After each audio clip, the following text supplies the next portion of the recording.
Okay, so hi, I'm Chris Muntz, and some of you know me already. I'm going to serve as our MC for this little meeting. The purpose of this meeting, I'm just going to give you some background. Jody Mahurin approached me about what can we do to help our kids, and I said, I don't know. The only thing I know how to do is talk about stuff and make videos about it. That's all I know how to do. So we can try that. And so the purpose of today, we had to Jody and I made some decisions early on. Did you come over Tuesday? And so this was came together really quickly. Do we try to get a big crowd, or do we try to get some, some short stories that can be shared with decision makers in our district? Because ultimately we don't have any power.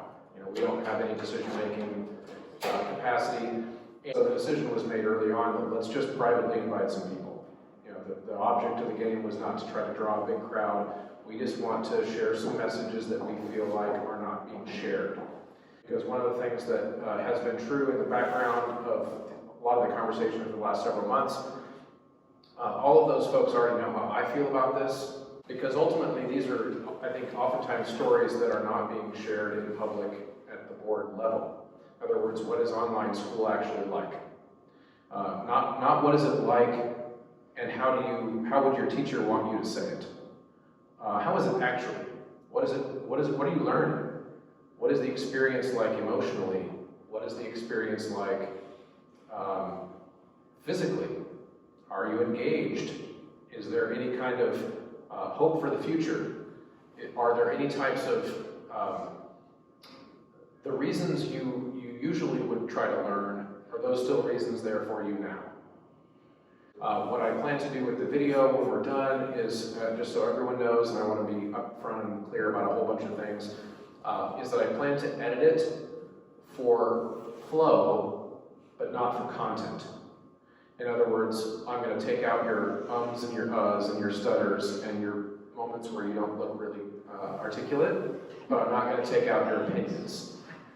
I think it's important to state, especially for the audience that this is intended for, is that in the way I see it, we are shut down, our school is shut down from in-person learning due to the risks of a virus, SARS-CoV-2, that causes COVID-19.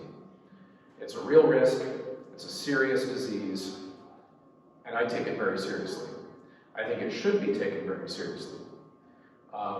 It's not a hoax, and it's and so making sure that when I make comments about this, that's really truly what I think.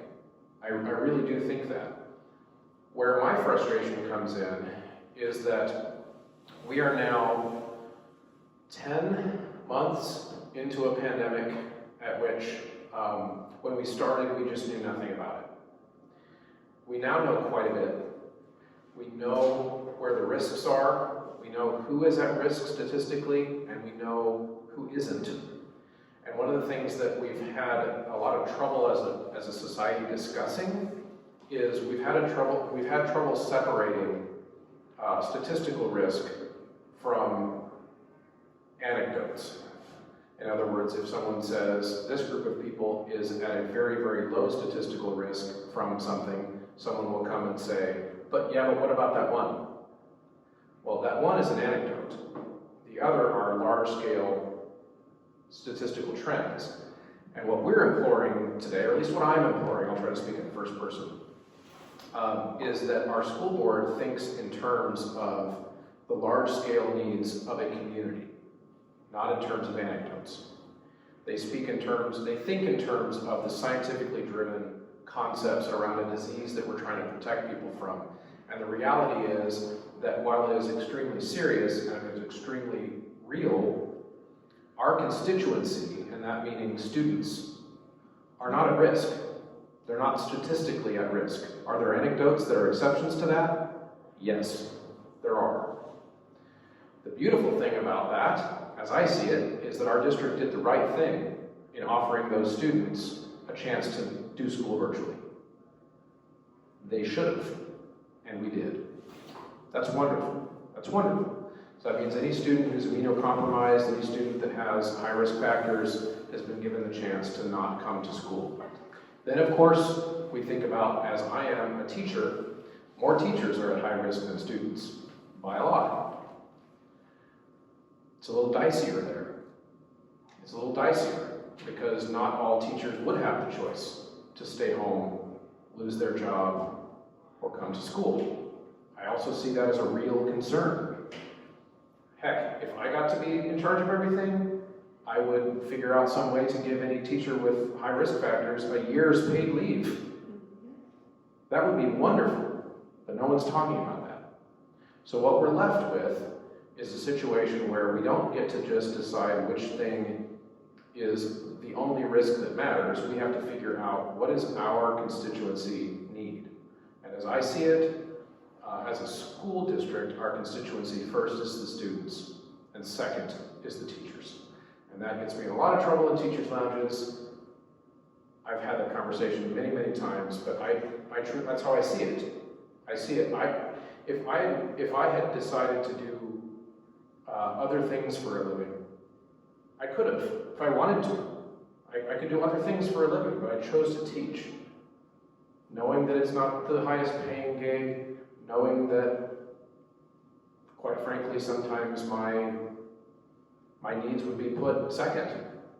And that's how I see this situation. So when I make these comments, I think about it like, I know there's a risk to me, but I'm willing to take it.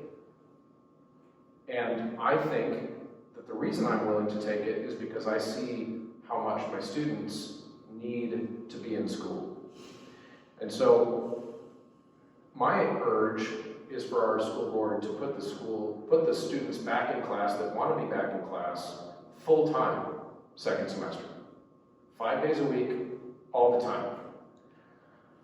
And that, to a lot of people, seems like, how could that possibly be? Well, again, that's where we look at scientific things. The great news, there's so much great news about this, which is that the safety regulations and safety procedures that schools are putting in place all over the world work. They work. They have been shown by millions and millions of data points over the last year to work. Meaning when schools are prioritizing distancing, when schools are prioritizing masks, all those types of things in schools, that school is among the safest place that an adult who is at higher risk from COVID can work. I feel very lucky to be a teacher where I could get to go to work in one of the safest environments for an adult to go to work. That's great. Put me in, coach. That's, my goodness, if I could be a teacher in this time versus almost any other front-facing profession where a lot of those safety precautions aren't as easy to enforce, that's wonderful. And so what I'm encouraging our school board to recognize is that I know that there are risks, and I know that there are risks to teachers, and I know that there are risks that will make people feel like coming back to school is not safe. And I don't want this to come across to anyone as if I don't recognize those things and that I don't think those things are valid. But the question ultimately for me has to become, what risks are we pushing off into the future that we can't ever mitigate for? And this will be my last thought before I open up the floor to everybody else. Adults my age are able to conceptualize and are able to think about long-term implications of the things that we do. At least I thought this was true until a year ago. Okay, I think in general though it's true, which is that adults are able to think long-term a little bit better than teenagers are because we've been alive longer. We're able to look back and think about what if I had done this at age 20? How could that have turned out? What if I had done this at age 19? And how could that have changed my life? Whereas a 19-year-old doesn't have the capacity to go back and look at the span of their life and imagine different scenarios along the way. The reason I bring that up is that I think for teachers, for educators, for folks that might be even listening to this that I'm saying right now, I'm just thinking blaspheming all over the place, that when we think about the damage that keeping school closed is doing to us as adults, in my opinion, it's doing far less damage than it is to the kids. Because I have the perspective in my life to press pause for a year, and then imagine what my life could be like if I press play again a year later. A lot of my plans would stay the same, a lot of my goals would stay the same, a lot of my dreams would stay the same. But if I'm 16 and I don't have the capacity to look back at what all the what ifs could have looked like, this is why they have a term in psychology, in adolescent psychology, of your formative years. These are the years that are forming who you are.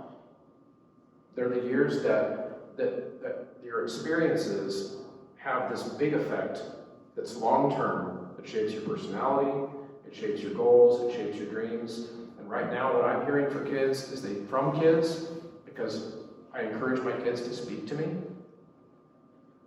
is that they don't have any anymore. They don't have dreams. They don't have hopes. They feel nothing. Because what's it for? What's school for? What are they learning for? Their parents can't even make choices. Their parents can't make plans 2 years from now. Why should they? So when we talk about whether or not to open school for kids, in my mind, we're not talking about some fractional risk from COVID to a kid or to a teacher. And when I say fractional, I mean, is it 0.4 this or 0.5 this or whatever? Those things are important, and scientists should continue to explore those things. But that's not what our job is as educators. Our job is to think about whether or not our kids will be prepared to be adults. And right now, they're not. They're not being prepared. They're not being put in positions where they have to interact in real time with other human beings, which you have to know how to do to be an adult. And so, to me, it's very clear when I make a choice, when I say in public that I am willing to take the risk to go back into classrooms full-time, whether I can socially distance or not, that's why.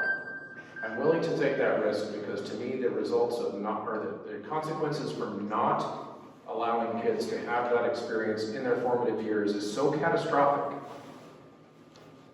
that I would be willing to look at my biological children and tell them that I'm taking a risk for other kids. And not everything in the world would let me tell my kids that. This would. It's that big of a deal to me.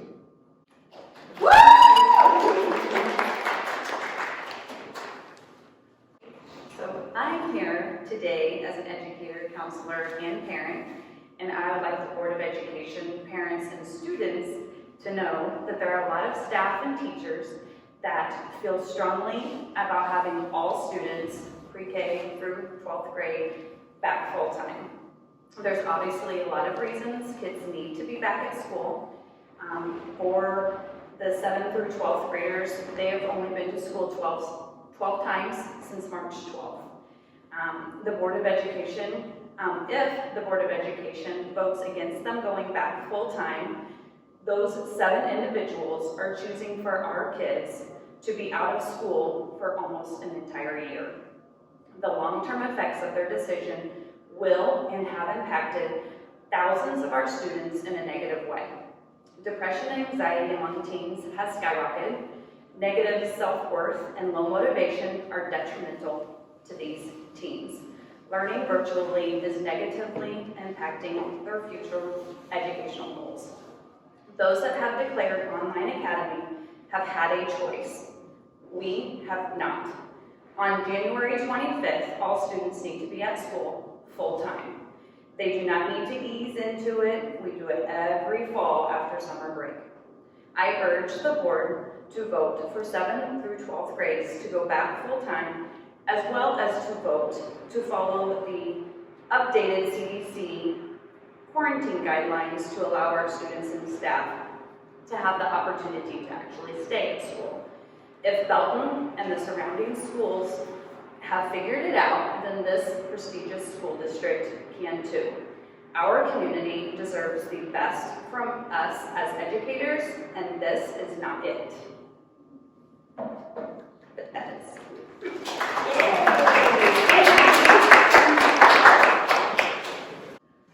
As I speak for myself, I believe I also speak for many other students when I say that we are not learning anything in online school.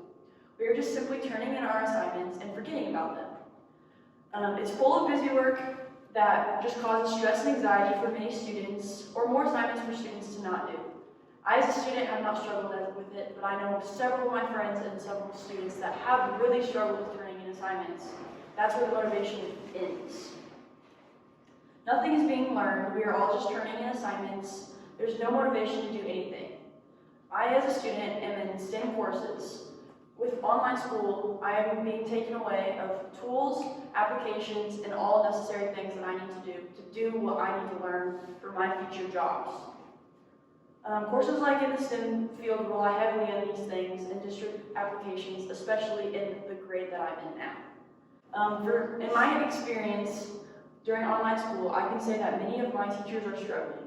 No one has ever done this before. They are all trying their best, but it's very hard to effectively get their job done when they are trying to teach on a computer screen. The whole aspect of school and education is taken away from not only students, but teachers as well.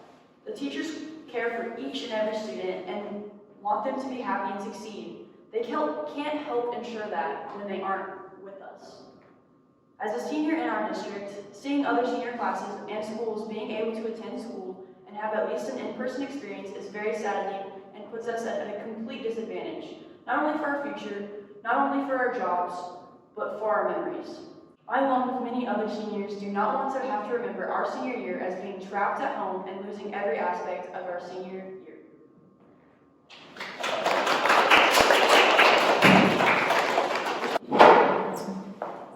Hi, I'm Beth Lutz, and I'm actually Chris's wife.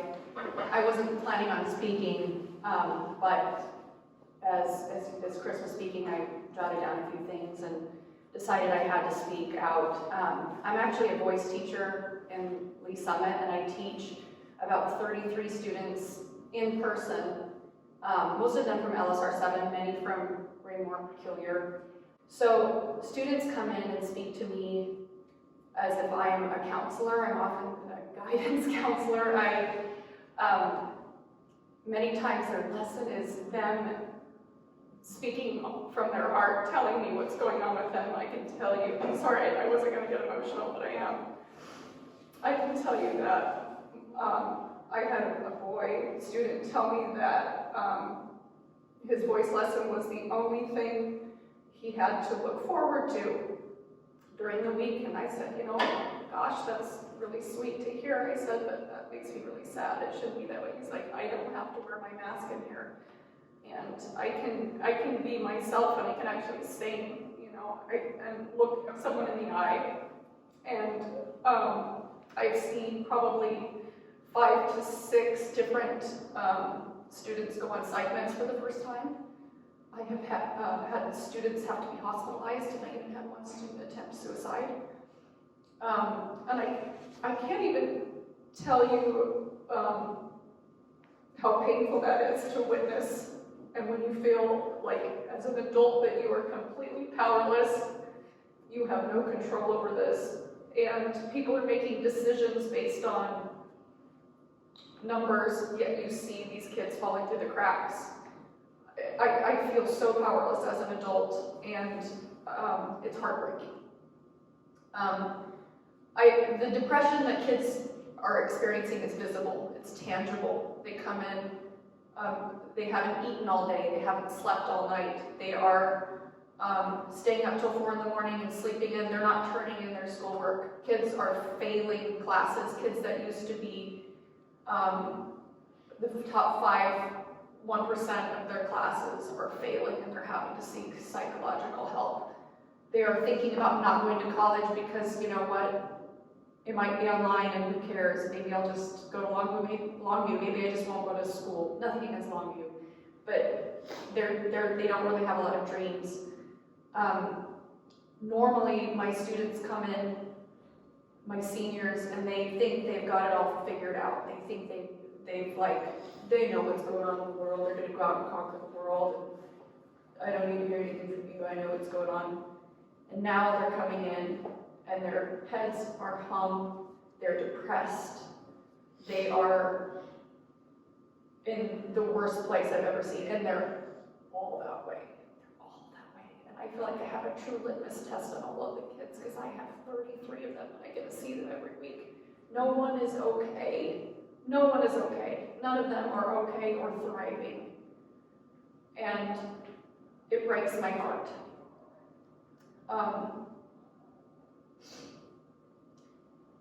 Let's talk about virtual learning. They're all cheating. They're not doing their work independently. The kids that are straight A students have told me, we all cheat. It's obvious, we all cheat. It's not even worth talking about, we cheat. And if they have a test that's supposed to be not, with notes, they post their notes up on a billboard or a bulletin board or whatever. And I've had so many kids tell me that, again, I'm not trying to throw anyone under the bus here. I'm just stating facts so that the school board actually knows this. These kids aren't learning anything. They're cheating and they're walking their way through this. They're doing the best they can. I even had a parent tell me, I wish my kid even had the gumption to cheat. But he can barely get out of bed. He can barely even function. That breaks my heart, okay? One last thing. In our efforts to prevent the spread and our efforts to keep ourselves safe, we are creating all these other issues. And I can tell you, I'm going to bring up my mother. I know that I do this a lot, but my mom died of cancer during this pandemic. She was diagnosed at the beginning of September and passed away September 29th, and I was kept from seeing her because of COVID, because she was at the end of her life anyway. And in our efforts to prevent the spread, we are creating this huge tower of problems that's going to come crashing down years from now. And it makes me so angry. And I am done holding my tongue. I'm not talking out about it. So I am thankful for this forum. I'm thankful for you guys for putting this together.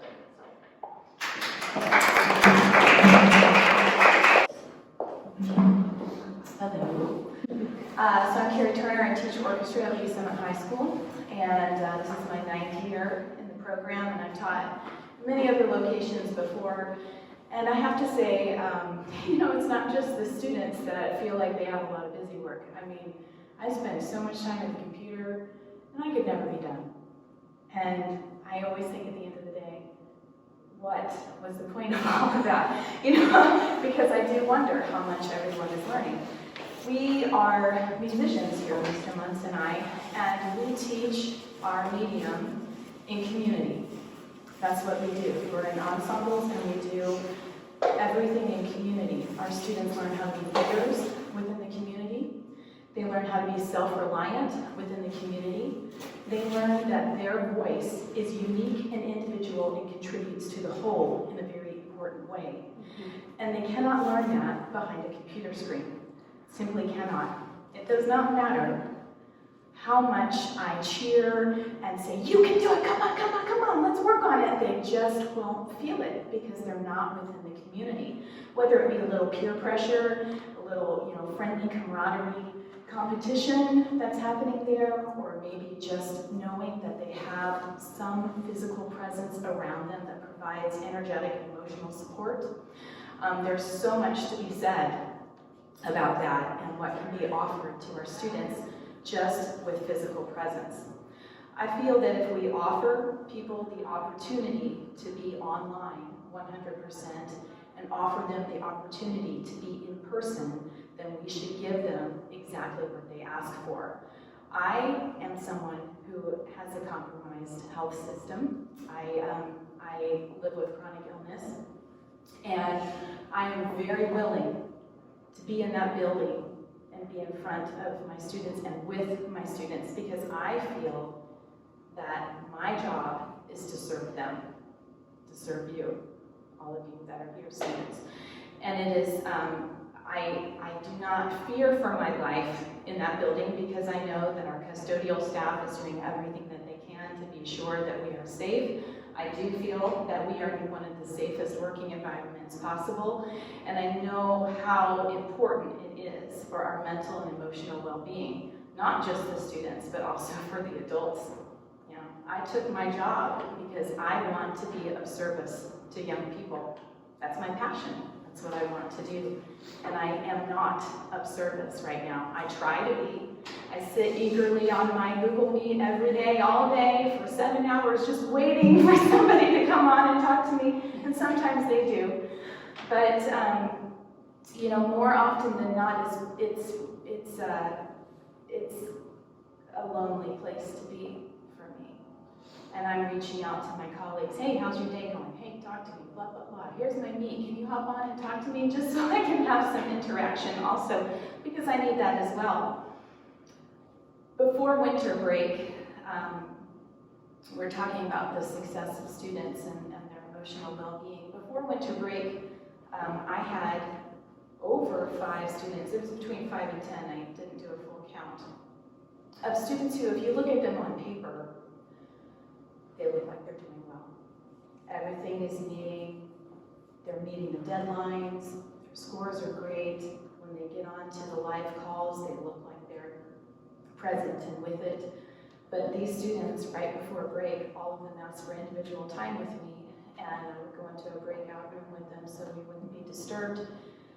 And every single one of them broke down sobbing, saying how much pressure they felt to continue to stay up at this level that they're at. They feel that they cannot ever achieve success. There's no benchmark for that success except for the grade and the grade book.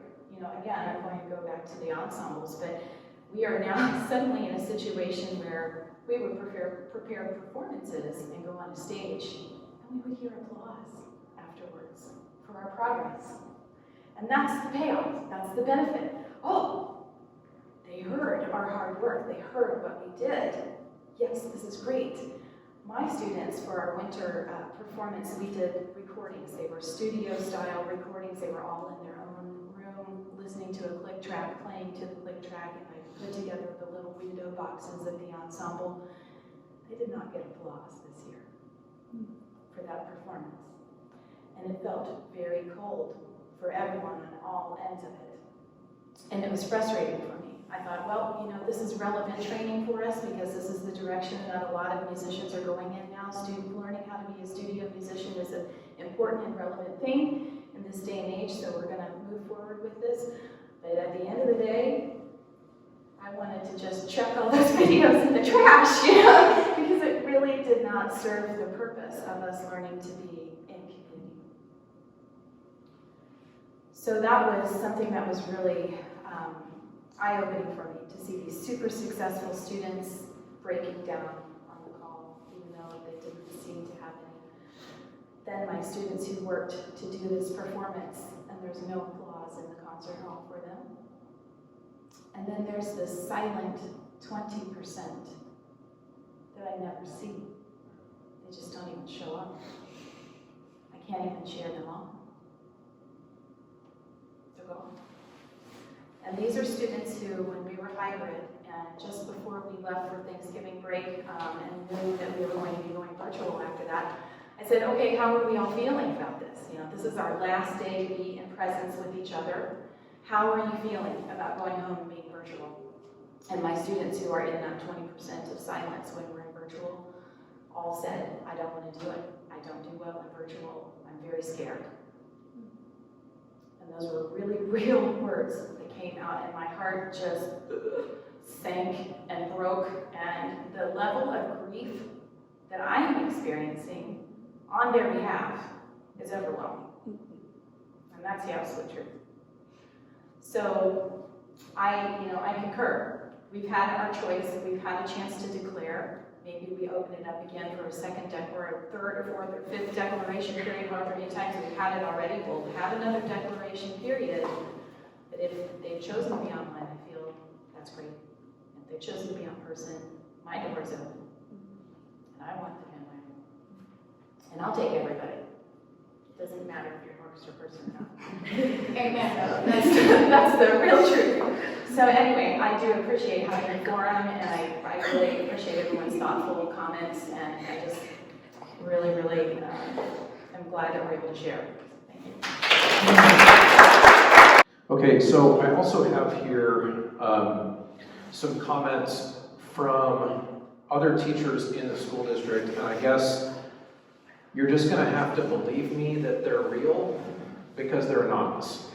So teachers who don't feel comfortable having their name be public, that they feel this way, but nevertheless wrote letters and gave us permission to share them, which, now this is just me editorializing to any school board members who are listening, that's screwed up. That is screwed up. Meaning you should be seeking these opinions. Teachers shouldn't feel afraid to speak out for their students. The fact that I have in my iPad right now anonymous letters from teachers who are afraid should upend any professional organization. Should look at themselves in their internal culture if they can't ask for the kinds of opinions that we're sharing here today. So I've got so many here that I can't read them all, but I'm just going to find some highlights. This is from Anonymous Teacher 1. We are supposed to provide a free and equal public education for all. At this time, we are providing free, but not equal. Those with good internet access, parents who are able and trained to help, or those with money to place their children in private schools are getting ahead. While those who have spotty internet, parents who have to work, or not enough funds to place in private schools are falling behind. Closing schools should not be an option. School is essential. I ask that public education become essential. It should not be an option to shut down. Essentially, it is needed not only for academics, but for the development, socialization, and emotional well-being of our children. We are needed to become role models. We have to show them that we have to be bigger than fear of a disease. We have to model common sense. At this time, there is no common sense, just nonsense of a few afraid who don't want to go to work. Again, those are not my words. Okay, is this anonymous as well? Yes. Okay. Okay, here's another anonymous one. My statement would be, from an educator in the district, my statement would be that learning is social, and although we have Google Meets and Zoom, it's no substitute for face-to-face interaction. I worry about students who haven't shown up and have been in school since going virtual. If they'd been sitting in classrooms during that time, they'd be present and learning just like the rest of their peers. Kids need routine and consistency at all ages, and we've taken that predictability and sense of safety and security they depend on when in school. Absolutely. Okay, another one. The lessons we teach in person are flexible, in that we can back up and reteach if the students need more time in a topic, and we can move on to the next topic if they show mastery. In this virtual format, there is no flexibility. We are teaching sit and get information. In-person lessons allow learning through games, partner work, even when wearing masks and socially distanced, and quick check-ins with the teacher to ensure understanding. The computer teaching is taught through teacher dialogue, PowerPoints, and videos. This is boring. In-person allows students to observe problem-solving, ideas, perceptions, and examples by children their age. They see successes of their peers and know that they have the ability to complete their assignments as they have observed it done by their peers. The online provides the teachers work and expectations because of privacy issues. We can't publicize the student work. And so I'll stop there and I'll just editorialize one more time and I'll pass the mic along. All of those things that this teacher outlines is also my experience in that as much as educators would like to not admit it, a lot of learning is performative, meaning a student works that extra little bit to get the right answers so that other people in the class will see them as smart. Meaning, we would love to say as teachers that kids learn because I inspire them to want to learn. Yeah, cool. That was a really cool thing to think that's not real life. That's not real education. Students learn because they want to look cool. Boys take my class because the cute girls are there. Like we are social animals. We're social animals and we respond to peer approval and peer disapproval.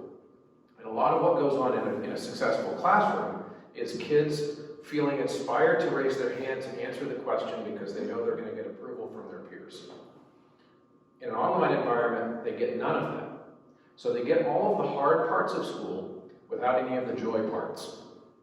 And so it stands to reason that if we put them in person 12 times in a calendar year, that we're going to see large numbers of kids who give up on the entire concept of education. Hi, my name is Robin Totsky, and I have a 7th grader at Summit Lakes Middle School and a junior at New Summit West. And I wasn't planning on talking, so I have absolutely nothing prepared, but I'm just going to kind of talk about my experience. And one of the questions posed was, what does virtual learning really look like? It looks like this past week, my son missed 4 classes because he's downstairs on YouTube all day. Not going to any of his classes, not doing any of his work. And that's from someone who has the ability to be at home. I can't be in the same room with him because he has meetings and I have meetings, but he's literally 1 story down watching YouTube all day. What do we think is happening for those kids that don't have a parent at home? I think also, and this is in no way directed towards teachers, but the quality of work that's being accepted right now, I feel, is because teachers are so overburdened right now. And so he's not even being expected to spell correctly or do a full sentence or any of those things. It's just fill in the box. It's busy work. Some of the other experiences that I've shared, my daughter is a junior, and she's hated school her whole life.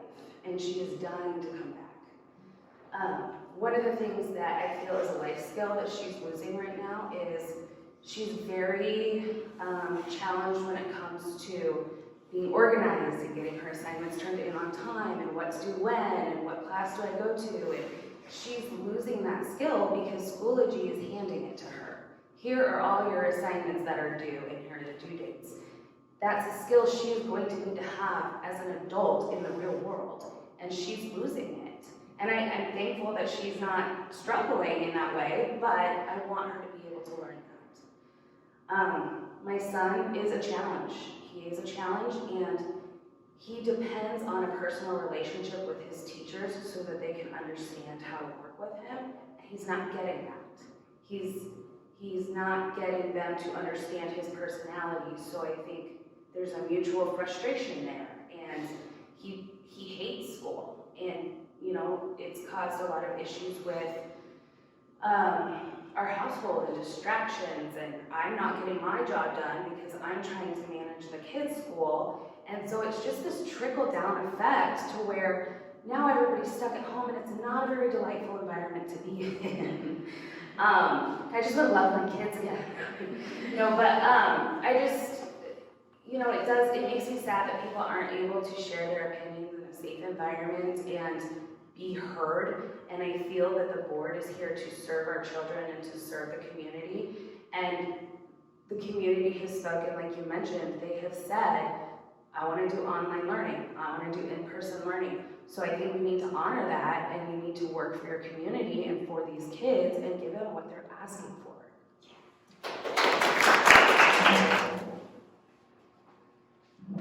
So for me, virtual learning has been very much like binge watching a series on Netflix.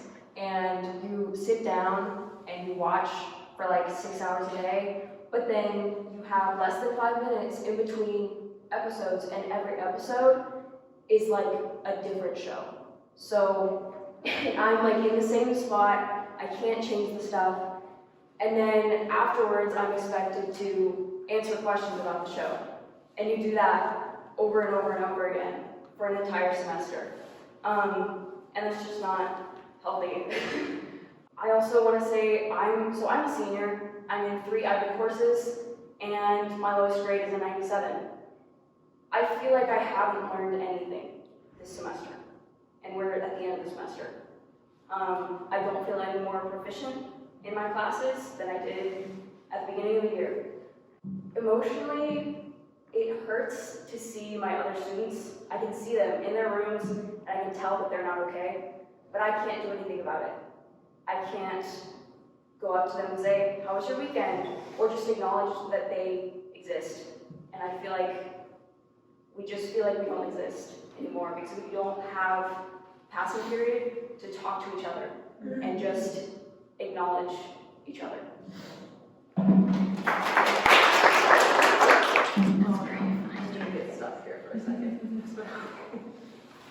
So, my name is Leah Owen. I am the Associate Choir Director at Lee Summit High School with Chris. And I am a second-year teacher, which is a really generous statement, because I haven't really been in school since March, except for a few weeks. And I don't really consider facilitating online work as teaching. It's really not teaching at all. It's mostly just trying to make sure that the kids are okay.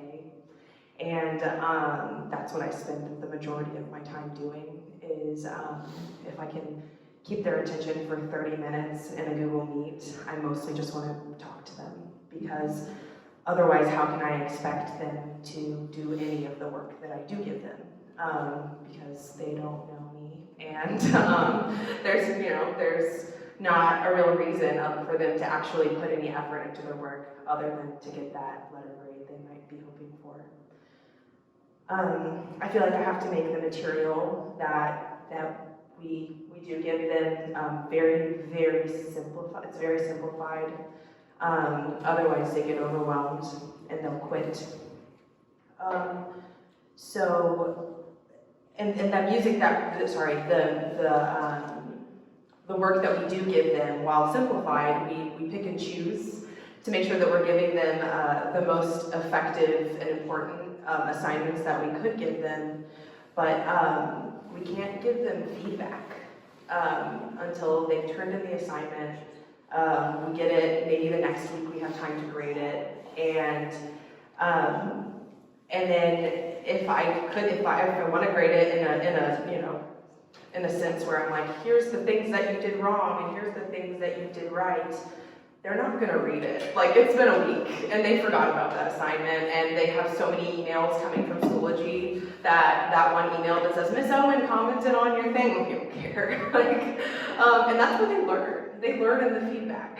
And in class, they do a thing, we give them the feedback, they learn, they do the next thing better. And where we've lost that entirely. So even though I feel like I made as much time as possible to build relationships with my students, I, as a second year teacher, have a really hard time figuring out what that really means. All throughout your whole teaching education, you learn that building relationships with kids is like the most important part of being a teacher, because otherwise kids just don't care. They don't want to do the things for you if you don't care about them as a person. And so I got a small taste of what that meant last year when we were in person and everything was normal up till March. I felt like I had really great relationships with a lot of my students. And then that was very quickly ripped away, and now I feel like those last 3 months of school, which I feel like are probably, I don't know, but they're probably really important, that was kind of ripped away, and then those relationships were not as meaningful as they should have been. And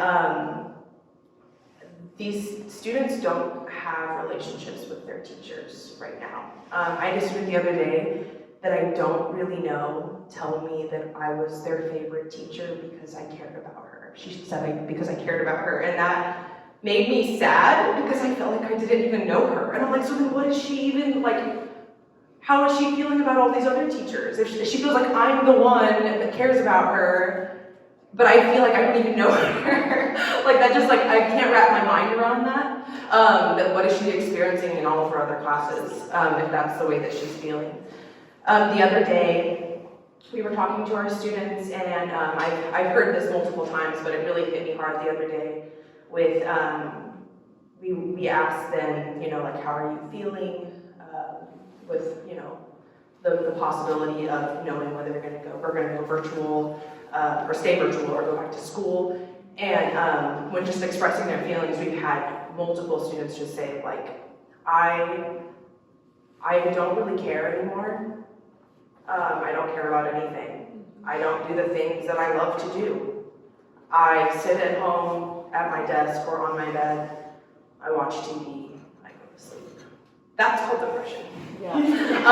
And I know it because I also feel it. I'm in a point in my life where I'm young. I don't have kids yet. Not married. I have a couple cats. But like that's how I feel right now. Like I don't like all the things that I love to do has been stripped away from me. I sit at home. I teach, and I grade, and then I sit, and then I go to bed. And like if that's how I feel as a 27-year-old woman, who has had these experiences that Chris was talking about earlier, not quite as much, but you know, these life experiences where I can, you know, kind of go back and look and know that there is a future ahead, and how are these kids that are, you know, 10 plus years younger than I am, how are they dealing with it, how are they coping, and the answer is that they're not. I'd like to reiterate about these kids that we don't see, that don't come on the Google Meets. I didn't know if they were when we went from virtual to hybrid, I didn't even know if those kids were gonna show up to school. Like, I didn't even know if they were still around. Like, and now that we've gone back to virtual, I haven't seen them again. And I really worry about those kids. I don't know if they're okay at home. They don't answer my emails, my multiple emails. The parents don't email me back. That makes me really scared for kids. School is supposed to be a safe place for kids to go to. A lot of kids who don't have another safe space to go to don't have a safe space to go to now. I think that's all. Yeah.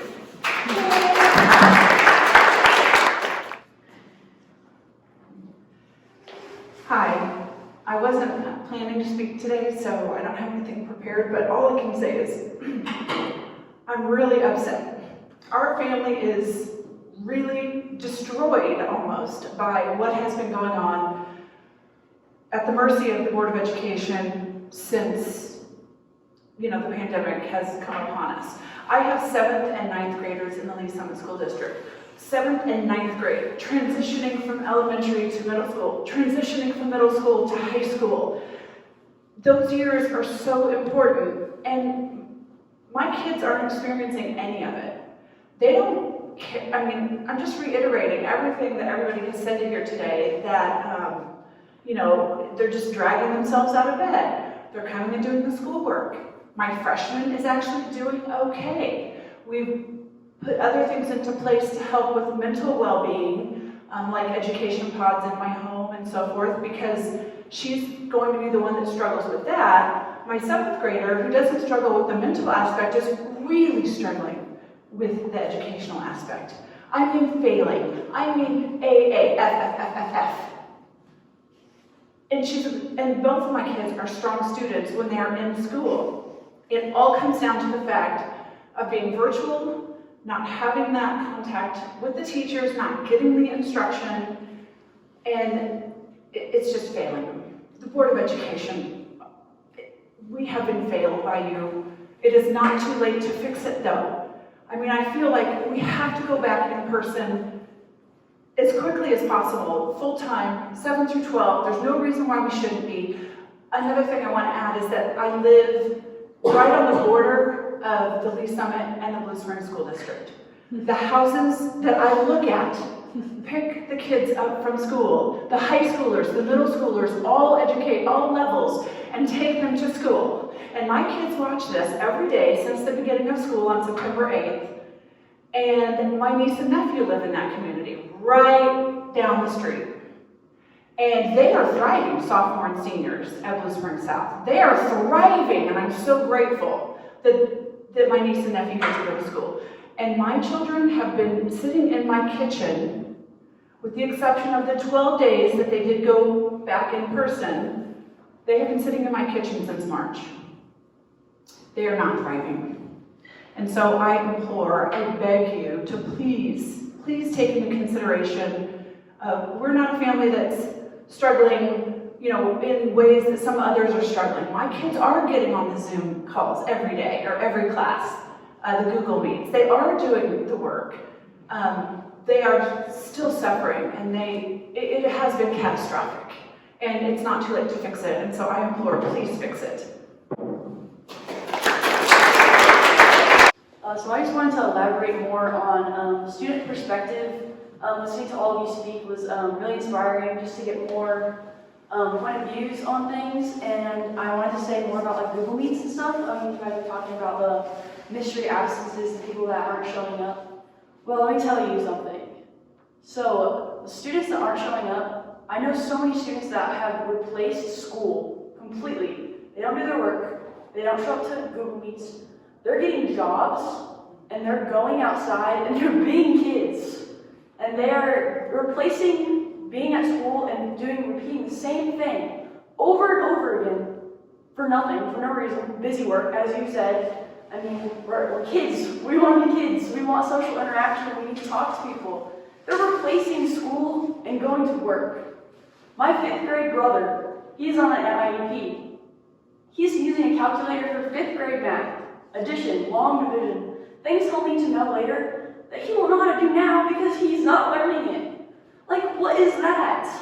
We need to be kids. We need to be spending time with our family, not sitting in front of a computer for 7 hours a day, doing busy work that's irrelevant to anything we need to learn. Busy work. We need to be kids. We need to have social interaction. And that's all I have to say. Okay, so It's on. this whole thing has been very hard for me, not only because online learning is extremely difficult for myself, but it is so exhausting being like a tiny little parent, a tiny little teacher for my little sister. Because while I'm trying to be on my Google Meets and trying to learn, I have to go help my little sister. If she's having technology problems, I have to help her. If she needs help with school, I have to help her. My parents are both full-time workers, so is my older sister. I have nobody else around. She has nobody else around to help. It just really affects me, like, very negatively because I can't be the teacher when I'm not even being taught anything. And this is not saying nothing bad about teachers because I know teachers are trying their hardest, but I am not learning one thing. I could not tell you one thing I've learned this entire semester ever since March of last year. Like, is this something you guys do Snapchats with each other about this? Like, is this It's very common. is it common? I think it is a common issue among many kids like my age, and I even know people. I know some kids that are around my sister, that are like my older sister's age, like out of high school. They're younger siblings who are in middle school, upper elementary school, who are having to be that teacher parent for their kindergarten sibling. Yeah. You can edit this out, but I just want to say that was probably the dumbest idea that they ever could have gotten, to send kindergarten through 3rd grade home by themselves. People have full-time working parents that they can't just quit their job just to stay home with their 5-year-old that can't just fend for themselves because they were sent home from school. So now they have nowhere else to go. It's just so exhausting having to be like a 2-in-1 person, and I can't even finish the first task. So one thing I just wanted to kind of finish up by echoing something that has now come up a couple times, which is this idea that you brought up of kids having to be parents at home. And that, I think, one of the things that I said earlier about the school board and the school district being, in my opinion, in dereliction of their duty to seek out stories like this and present them at board meetings.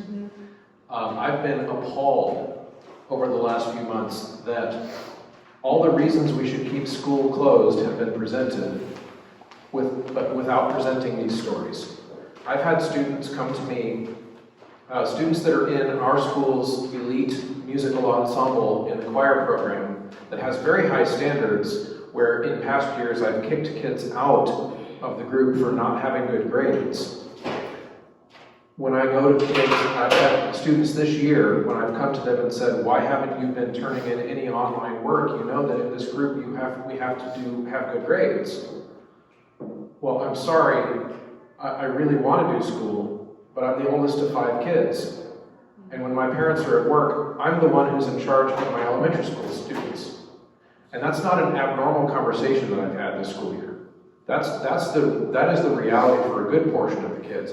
And so one thing I would say, and this is just me being snarky, but I really am confused and flabbergasted why my colleagues at the administration level all the way down to the teacher level don't understand that if these parents don't go to work, we don't get paid. They're paying our salary. And for us to condescendingly ask them to do more with their kids at home while they're having to work to pay our salaries, I don't understand. I don't understand. They have to go to work, and as Deanne said earlier, yes, it's illegal to leave your kindergartner at home. It's illegal. So we've got to do a better job, and the kids that in 7th through 12, thank you to the Board of Education for making the right call for K through 6, because those are kids, they have to be in school. 7 through 12 is up on the docket this next week. If we make the wrong call, our kids will get to 1 calendar year with 12 times being in the classroom. Because if we don't make the call for January 25th, there's only a month before we're at a calendar year. When are we going to make the call next? If we continue to kick the can down the road, there will always be a reason why right now is not the best time. So we've got to get the school open.